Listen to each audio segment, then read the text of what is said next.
влажности создавал. Вот. И нам нужны еще это, как отражатели, типа ветрозащита, отражатель, там как его называть.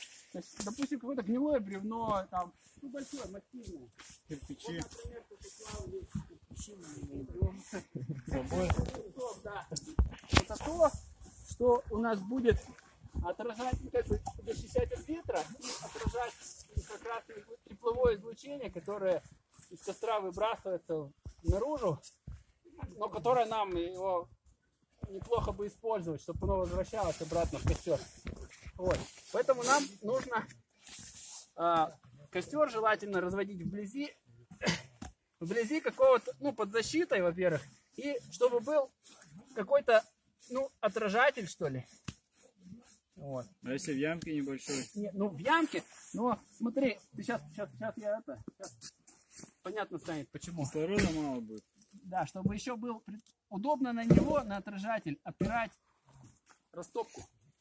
Алёня, расскажи, помнишь, что у нас ямки, когда копали яму, мы же тогда не до конца накопали, мы просто еще белыми усиляли дно. Значит, иногда до дна не докопаться.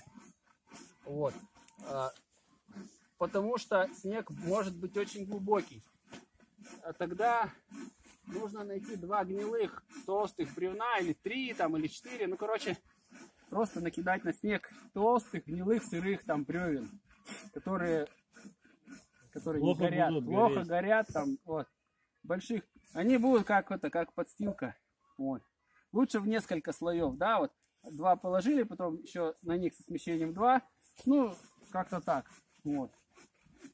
И тогда нормально. Они будут потихоньку протаивать с общей массой, но они не так будут. Если просто на снегу развести, это все будет, короче, капец. Он вниз уйдет, прям, ну, не знаю, там до земли, не до земли, но это будет ужасно. Вот. Ну, дальше все. Вот у вас есть береста. Желательно ее там, чтобы было много. Вот. Ну, у меня вот мало, мне лень было. Но лучше всего это, чем больше бересты, тем лучше. Просто, причем, смотрите, береста, вот я покажу на примере. Когда мы ее поджигаем, она начинает заворачиваться в эту... Внутрь? Она как бы в колечко начинает сворачиваться. Вот это может тонкая, не сворачивается, да? Вот. Но в общем, не сворачивается, ладно. В общем, бывает, что береста начинает обычно сворачиваться в такое колечко и затухает постепенно. То есть она завелась и все, и как бы это потухла. Вот. Для того, чтобы она не тухла, мы бересту поджигаем не с конца, а в серединке. Ну, смотри, какая береста хорошая, да? Все еще горит. Вот. У тебя 2 костра было бы. Вот. Мы бересту в серединке поджигаем, тогда она просто напополам сворачивается, а дальше ей не дает сама себе сворачиваться. Вот. Ну, давайте посмотрим. Причем долго зажигалку не держим, да, чтобы у нее колесико не расплавилось. Ну, держатель колесика не расплавился. Вот. Вот о чем я говорю. Вот. Дальше зажигаем вторую бересту. Вот. Она, вон, видите, тоже пошла сейчас завиваться. Дальше третью. Много. Береста должна устойчиво гореть. Прям вот гореть, прям вот чтобы прямо береста, прям вот она вот горела хорошо. Вот. Не то, что краешек у них. Ну и садимся, чтобы вам в морду костер не мешает. Вот, зажигалку можно потом в рукав засовывать, если она мешает. Вот. Дальше смотрите, ну, желательно, чем больше бересты вы кинете, тем у вас гарантированно она не погаснет. Всегда оставляйте, как бы, ну, между частичками костра, всегда оставляйте место, чтобы проходил воздух. Вот. Без воздуха она не будет гореть. Вот. Дальше вот этот пучок, он должен быть как бы плотный, но не вообще вот сжатый, да? То есть он как бы не должен быть такой вот такой вот, да? Он должен как бы такой быть плотный, но но проницаемый как для воздуха. Вот. То есть примерно как-то вот так вот. Вот. Кладем аккуратно, не прижимая прям к огню, потому что иначе мы приток воздуха от него... Чтобы схватило. Да, то есть должен быть хороший приток воздуха снизу, да? Видите, поэтому мы ее опираем по диагонали на один из отражателей. Вот. А дальше все, так, вот эту березу уберем отсюда. Вот. А дальше все берем, подкидывать начиная с тонких веток. Вот. Так, это зажигалку, наверное, можно уже убрать. Начинаем подкидывать с тонких веток. Ну, береста осталась, ну, кинем ее давайте. Хуже не будет. Хуже, да, хуже не будет. Вот. Но опять, всегда следим, чтобы у нас был приток воздуха, но и с другой стороны, костер не был бы таким как бы рыхлым, рассредоточенным. Вот. Дальше мы можем просто положить, например, в данном случае, например, мы можем просто положить вот эту вот охапку. Аккуратно, если мы сильно прижмем, мы его затушим. Вот, то есть мы его аккуратно вот так вот положили, смотрим, что пламя от этого не уменьшается. Вот, подержали, чтобы они разгорелись. Вот, подержали. Вот он сейчас стремится расцепиться, как бы распуститься. Это не очень хорошо, конечно, это я не учел. Вот. Вот. Сейчас она немножко прогорит. Сейчас немножко она прогорит. Она разделится как бы, на две части. Можно будет каждую, вот эти частички оставшиеся подкинуть заново в костер. Вот. Дальше что? Дальше нам нужны толстые. Не знаю. Давай вот. Вон там. Да, мне чтобы просто руками было удобнее ломать. Так, сейчас. В принципе, можно и вот так наломать.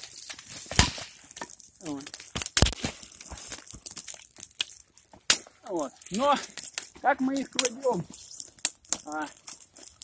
Мы их сначала костер это типа не шалашик, а вот как бы так. Вот.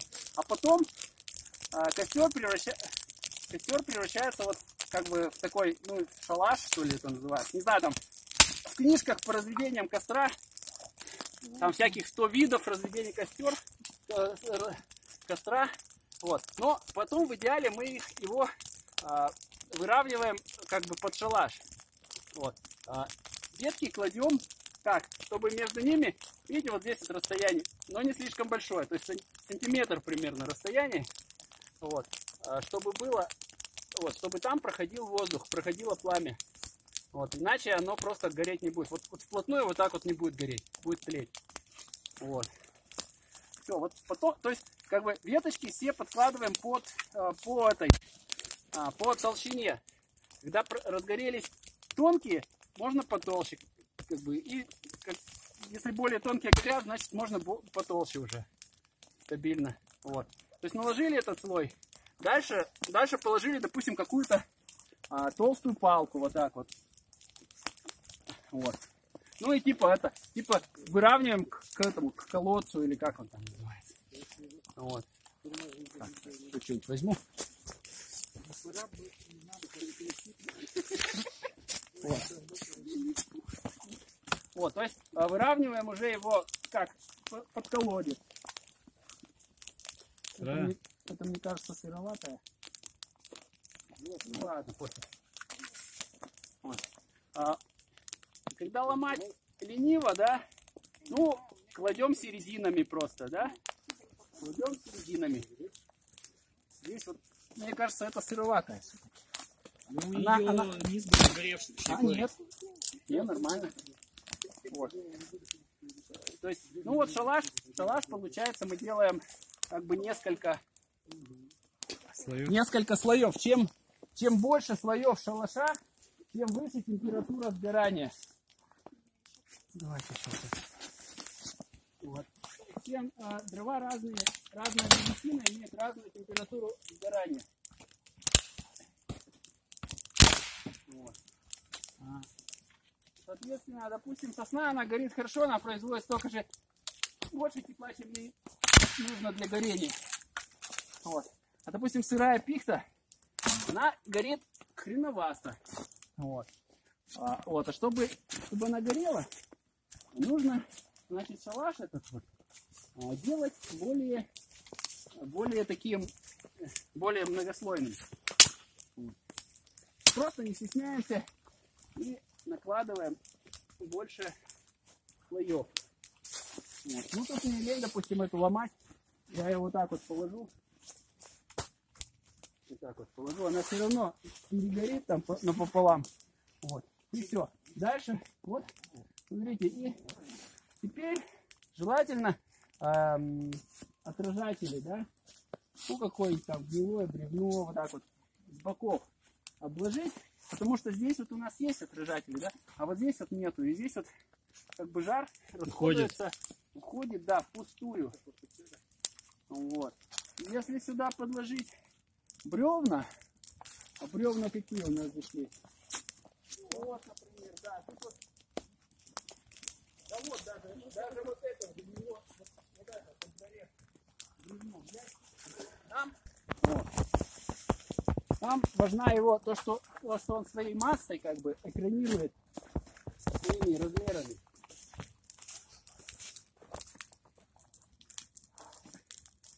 Вот.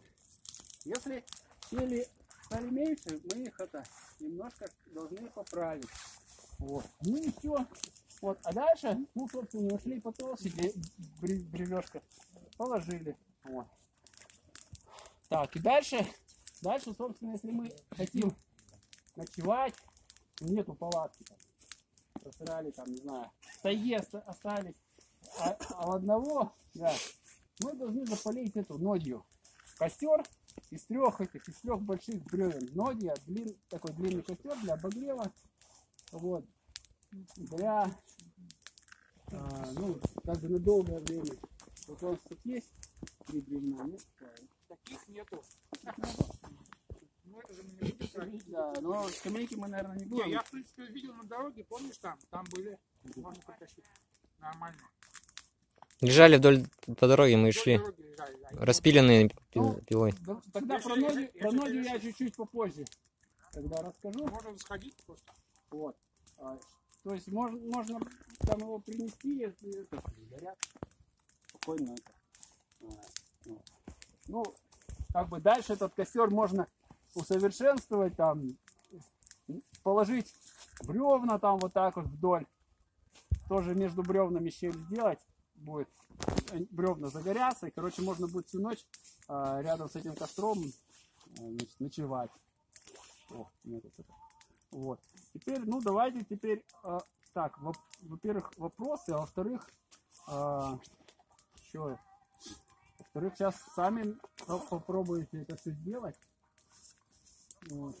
Вот. Варежки, да, варежки я всегда так кладу в рукав, под мышку варежки, потому что когда они у вас намокшие, влажные, если вы их в внешние карманы положите, у вас они будут, да, застынуть. Вообще-то у вас должна быть вторая сухая пара набивающая работа. Это мы на лекции по общественному снаряжению рассмотрим. Вот. Все, остальные все, вот кроме растопки костра, все остальные работы делаются в варежках, в перчатках. Тонких шерстяных перчатках в облипку, в обтяжку. Вот. Иначе у вас просто кожные покровы перестанут выделять тепло, обидятся на вас. И все. Вот. Если кому-то поможет, значит, в умных книжках, значит, Тьюрин там или кто рекомендует разводить костер с ощущением, что это вот как бы как отношение к маленькому ребенку, что вы там дитя новорожденное, там, значит, его там обихаживаете. Вот. Костер разводит всегда один человек. Вот. Остальные, ой, ты вот, нет, ты неправильно положил там, вот, давай еще, да. Девочки придут, там прокладки кинуть в костер, блин, вообще, засушить, вот, это. Костер разводит всегда один человек. Вот. Другие ему вот рядом наломали